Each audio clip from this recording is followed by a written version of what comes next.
ગૃહ રાજ્યમંત્રી હર્ષ સંઘવી કે જેઓ કામગીરી જે છે તે કામગીરીનું નિરીક્ષણ પણ કરી રહ્યા છે।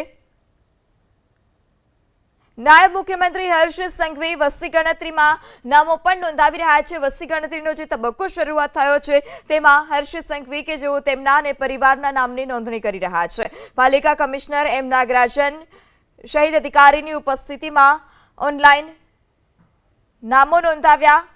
તમામ લોકો જનગણનામાં ભાગ લે તેવી પણ તેઓએ અપીલ કરી છે। ભારત સરકાર દ્વારા વસ્તી ગણતરીની શરૂઆત કરવામાં આવી છે। વિવિધ જનકલ્યાણ યોજનાને લોકો સુધી પહોંચાડવા માટે આ વસ્તી ગણતરીની કામગીરી કરવામાં આવી રહી છે। જે પણ માહિતી છે તે તમામ માહિતી પણ ગુપ્ત રાખવામાં આવશે। ત્યારે સુરતમાં નાયબ મુખ્યમંત્રી હર્ષ સંઘવીએ સ્વગણતરી કરાવી છે। પાલિકા કમિશનરની હાજરીમાં જ ઓનલાઈન એમ્યુનરેશન તેઓએ કરાવ્યું છે।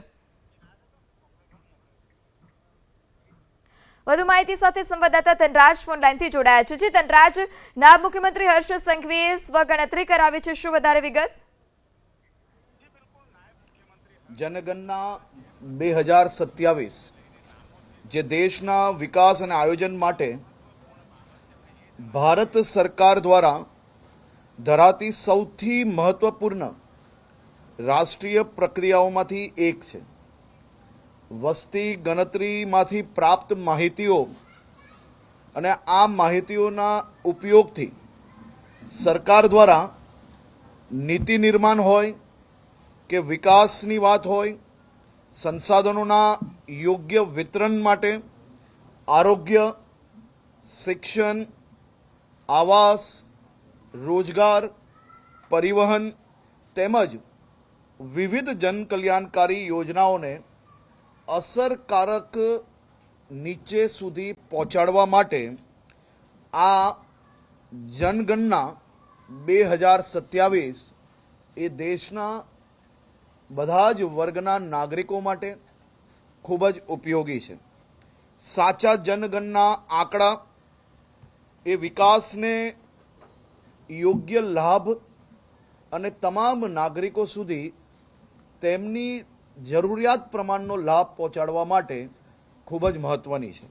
હું તમામ નાગરિકોને અપીલ કરું છું કે 17 મેથી 31 મે 2026 દરમિયાન યોજનારી સ્વગણના એટલે કે જાતે જ ઘરે બેસીને ઓનલાઈન તમે પોતે તમારા ઘરની સુવિધાઓ, તમારા ઘરમાં લાઇટની વ્યવસ્થા કેમ છે, બાથરૂમ છે કે નહીં, તમે શું અનાજ વધારે વાપરતા હો છો, ઘરની અંદર બીજી વ્યવસ્થાઓની શું પરિસ્થિતિ છે, આ બધું જ સ્વગણનામાં સાચી માહિતી જો તમે પૂરશો, સાચી માહિતી જો પહોંચાડશો તો આવનારા દિવસોમાં સરકાર દ્વારા જે બધી જ વ્યવસ્થાઓ છે તે વ્યવસ્થાઓમાં બી વધુ સારી અને અસરકારક રીતે નીચે સુધી પહોંચાડવામાં વધુ સરળતા બની શકે છે।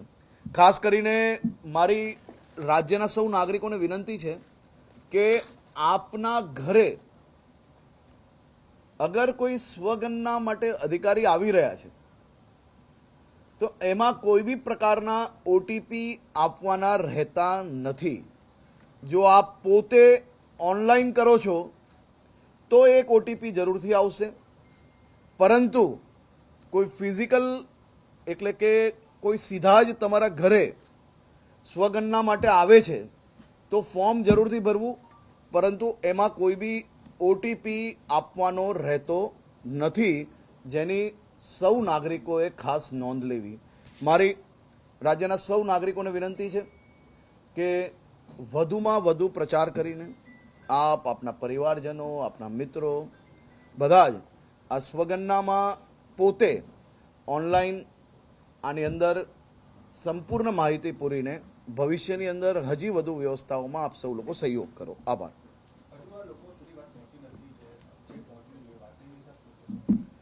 તો આ તમામ નાગરિકો સુધી પહોંચાડવા માટે જ આ પ્રકારે અલગ અલગ પ્રયાસો કરવામાં આવી રહ્યા છે અને રાજ્યના સૌ નાગરિકોએ આ વિષય જેટલા લોકોને જાણકારી જેમ જેમ મળતી જાય છે તેમ વધુમાં વધુ લોકો સુધી પહોંચાડવા માટે આપણે મદદગાર થવું જોઈએ।